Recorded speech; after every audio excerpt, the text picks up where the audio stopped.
Welcome to our supported living workshop. So today's topic, we will be emphasizing mostly on the compliance side. What are these different models of supported living, right? So there's two elements to this business. You can set up a supported living with accommodation, or you can set up supported living without accommodation. So if you decide to go, what if you decide to go with supported living with accommodation? That's still fine, but there are things to consider. There are a few things to consider. Is the main thing, which is the main part of your business, is the business model. Identify your business model, find a niche. So there are different types, again, of the business model, where you can either set it up as supported living, where you look after young people, or alternatively, you can set up a supported living where you look after the elderly, or alternatively, you can still look after adults, right? Okay, that's another set. So you can put that aside. Now let's look at the young people. So yes, you're saying you want to look after a young person, is referred to them, but within that young person, what sort of clients group are you going to be focusing on?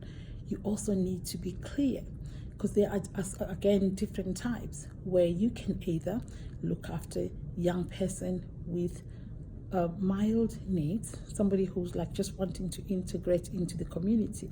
They've got no care needs, they don't need to be cared for, they've just lived in the care setting or in the fostering home for a few years. Now they're ready to be integrated into the community. So the council now is looking for people like yourselves who can actually look after them, empower them with the right skills, prepare them for the real world, and prepare them and kind of like integrating them into the community. So that's another set of supported living. Now, remember, while these children are in different settings, they also might have other needs, which could be like either mental health, or alternative, they can have things like a mild need of care. So you can then move that to a mild care needs, where you will need to provide them with support.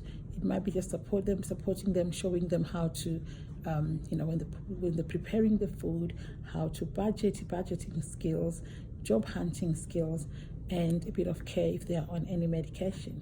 That's another different setting. The next level is the supporting children with maybe like complex needs. So complex needs varies from young person who has mental health needs, like a mental health illness, which could be really severe. Some of them might have maybe lived in care, or they might have been coming from a secure unit. There could be, what are the challenges? There could maybe self-harming. There could be having other challenges like maybe ex-offenders. Other challenges could be they might really vulnerable, where there could be maybe risk of sex exploitation. So again, that's another setting. So your setting then determines the type of, determines the regulatory board, meaning if any of the services that you will be carrying out during that process is, let's say if those services are by any way regulated, then you will be required to then to register with the CQC. So the CQC is a care quality commissioner, which is a regulatory board that expects you to get a license, which you will have to apply.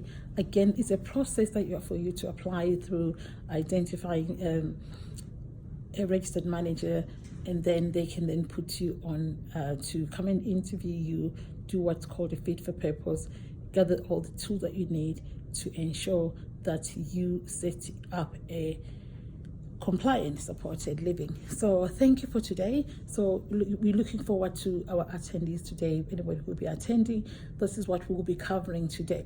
We'll be touching a few areas like the contracts. How do you then get the contracts? How to tender? How do you get funding for to start your business? So see you on the other side of prosperity. Thank you very much.